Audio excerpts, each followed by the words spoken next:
Bank of Maharashtra या शाखेचे स्थलांतर थांबवा, ग्रामस्थांचे शाखेसमोर उपोषण।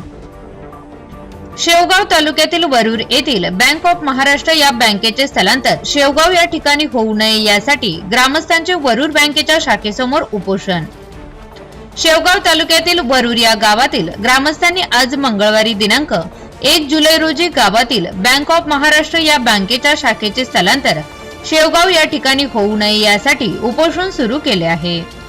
ग्रामस्थांचे म्हणणे आहे की बँक सर्व सुविधांनी संपन्न असूनही बँकेचे स्थलांतर शेवगाव या ठिकाणी केल्यानंतर ग्राहकांना याचा त्रास सोसावा लागणार आहे। तरी हे बँकेचे होणारे स्थलांतर तत्काळ थांबवावे या मागणीसाठी वरूर व पंचक्रोशीतील ग्रामस्थांनी बँकेच्या शाखेसमोर उपोषण सुरू केले आहे। बँक ऑफ महाराष्ट्र शाखा वरूर बुद्रुक ही जे शेवगावला स्थलांतर होत आहे त्या संदर्भात जे अन्यायकारक जो निर्णय घेतला आहे या संदर्भात आम्ही सर्व वरूर ग्रामस्थ उपोषणाला बसलेलो आहोत। मग आता हे उपोषणाला बसलेलं आता जे अधिकारी आले होते काय सांगितलं त्यांनी तुम्हाला? अधिकाऱ्यांना कोणत्याही प्रकारचे उत्तर देता आलेले नाही। आमच्या जे खातेदार आहेत खातेदारांना किंवा ग्रामस्थांशी किंवा वरूर ग्रामपंचायतीविषयी त्यांनी कोणत्याही प्रकारचा पत्रव्यवहार केला नाही आणि त्यांना कसल्याही प्रकारचे समाधानकारक उत्तर देता आलेले नाही। किती दिवसापासून चालू आहे असं? आज आम्ही 1982 पासून 42 वर्षापासून असलेली आमची बँक आहे।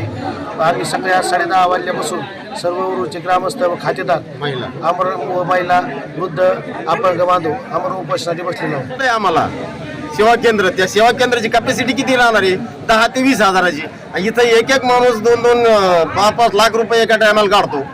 इतकी मोठी सुविधा आहे। कृषी सगळं मोठं तीर्थक्षेत्र आहे, लोकांचं चलनवलन आहे, 10 गावाचा संपर्क इथं आहे। या असताना अचानक कसं काय? काहीच कारण नाही। यानंतर साहेब आज उपोषणाला आम्ही सगळे सरपंच सगळे खातेदार सगळे प्रशासन सगळे राजकीय पुढारी सगळे पक्षातले नेते इथे एकत्र आलो। तिथं 9 गावाचे लोक बी आहेत, इथं त्यांचे ग्रामपंचायत सदस्य आहेत, आव्हानं हे अमरापूर हे 4 गावाचे उपसरपंच इथे जमलेले आहेत। आणि ह्या असं असताना का या 9 गावाला डावलून कसं जाऊ शकतंय? याच्यानंतर आम्ही काहीही निर्णय घेऊ शकतो। आम्हाला समाधानकारक उत्तर आल्याशिवाय उठणार नाहीत। या उठल्या समाधानकारक यांनी तातूर मातूर उत्तर दिलं। रस्ता रोको आणि आत्मदानाचा सुद्धा आमचा इशारा असू शकतो।